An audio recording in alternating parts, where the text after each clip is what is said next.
purpose of the demonstration on this 20-acre piece that we've been looking at here is the producer had a question: can he plant a cover crop mix with a winter wheat interseeded in it, graze that cover crop season long and get the income off of that cover crop, and then have the winter wheat go through the winter and come back next spring and produce a viable cereal crop? And so that's really what we're looking at here. And one of the questions came up when the cattle first came onto this particular 20-acre piece early on. The producer had a lot of cattle spread everywhere, so the cattle were pretty well able to eat whatever they want, and they really liked that wheat component. And they grazed it fairly significantly, and the producer was pretty concerned about whether or not the wheat was even going to regrow and come back. And so as we take a look at this piece of wheat here, this one plant, you can see that it is starting to regrow, put on some new leaves. Now this is winter wheat, understand, planted in the spring, so it did not vernalize. So this is not going to elongate the shoots. It's not going to go reproductive this summer. And that's the whole point of this particular study.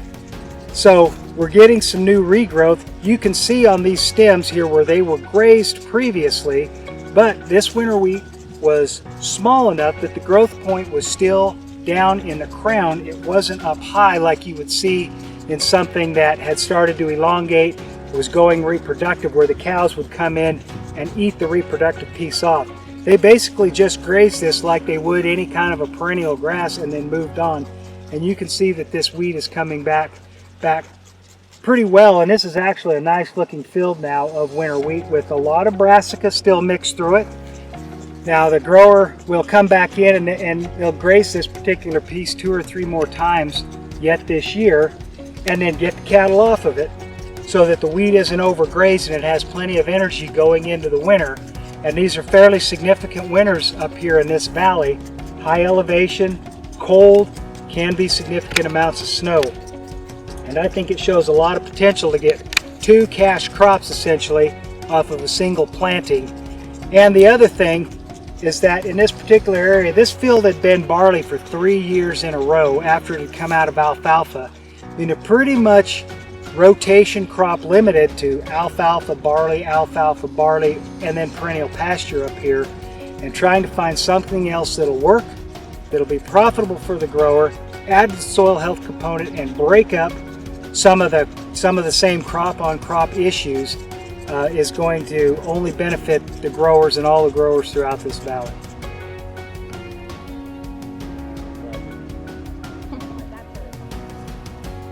Big almond production area. Yeah. For a year and I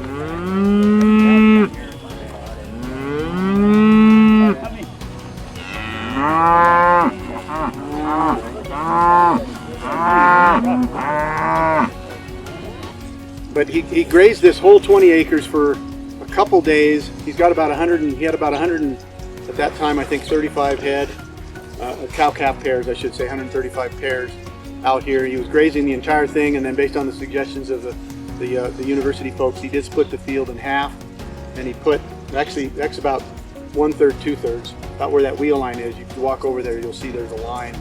He grazed that side of it, I'd say like 90%. I mean, it was to the ground. The wheat was. They took the wheat right to the ground, and I thought we probably had lost that because I didn't figure it would regrow. He took this, I would say, I don't know, Steve, what would you say?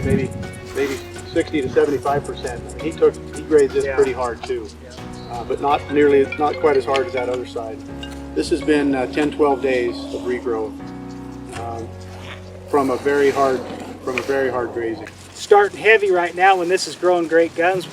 Later it's going to slow down, especially these cool season grasses, and so you've got to be able to bring in enough cows initially and then adjust those numbers throughout the growing season so that you've got enough to get it early, but you're not beating it down later in the season, especially on a deal like this if you're going to try and come back with a grain. Like after 3 days they're going to come and hit it again, especially the winter wheat, and so trying to move them in those 3-day rotations would be better, because then they're not going to come back and eat the same thing they ate 3 days ago. Is if he manages it right, he could wean the calves in October whenever he weans, and then bring them back and put his calves out here for a little while too.